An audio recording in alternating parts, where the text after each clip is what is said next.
బాపట్ల జిల్లాలో doctor YS Rajasekhar Reddy 77వ జయంతి సందర్భంగా ఆయన విగ్రహాలకు పూలమాలలు వేసి ఘనంగా నివాళులర్పించారు. కేక్ కట్ చేసి అనంతరం మాడ సుబ్రహ్మణ్యం మాట్లాడుతూ పేద ప్రజలకు సేవలందించిన డాక్టర్ వైఎస్ రాజశేఖర్ రెడ్డి మహానాయకుడని అన్నారు. మాజీ ముఖ్యమంత్రి డాక్టర్ వైఎస్ రాజశేఖర్ రెడ్డి జయంతిని పురస్కరించుకొని నియోజకవర్గంలో ఏర్పాటు చేసిన వేడుకల్లో ఆయన ముఖ్య అతిథిగా పాల్గొని మాట్లాడారు.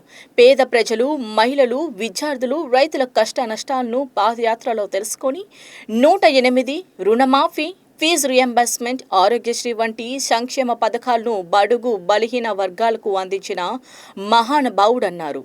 దివంగత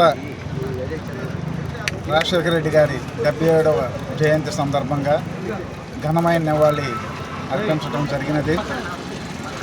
రాజశేఖర రెడ్డి గారు మన ఉమ్మడి ఆంధ్రప్రదేశ్లో పేద ప్రజల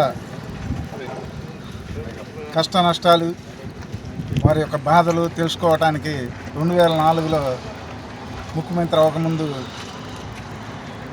ప్రజల్లోకి వెళ్ళి పాదయాత్రతో ఏ వర్గానికి ఏ కష్టం ఉన్నదనేది ఆయన తెలుసుకోవడం జరిగినది.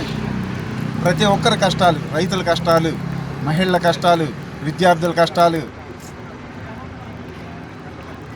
ప్రతి ఒక్కటి కూడాను తెలుసుకొని వారికి ఏమేమి అవసరం అనేది మన ఆంధ్రప్రదేశ్లో ఆయన ఒక్కరే ప్రజల కష్టాలు తీర్చగలిగిన మహానాయకుడు శ్రీ వైఎస్ రాజశేఖర రెడ్డి గారు. 108 మరియు రైతు బంధు, రైతు రుణమాఫీ, మహిళలకి ఫీజు రియంబర్స్మెంట్ కానివ్వండి, వీళ్ళకి విద్యార్థులకి ఆరోగ్యశ్రీ, అన్ని రకాలు ప్రతి ఒక్కరికి ఉపయోగపడే విధంగా చేయగలిగిన ఏకైక మనగాడు వైఎస్ రాజశేఖర రెడ్డి గారు. ఆయన కాలంలో ప్రతి ఒక్కరి కష్టాలు తీరినాయి. అలాగే వారి ముద్దుల తనయుడు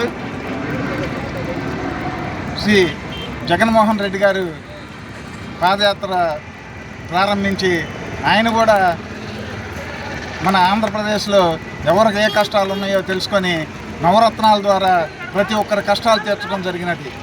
అలాంటి ప్రభుత్వాలు ఇంకా ఏనాడు రాలేదు, రాబోకూడను.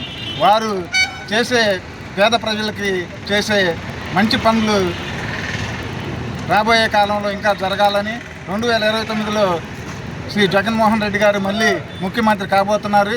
ప్రతి ఒక్కరి కష్టాలు తీరతాయి అని తెలియపరచుకుంటా ఉన్నాను.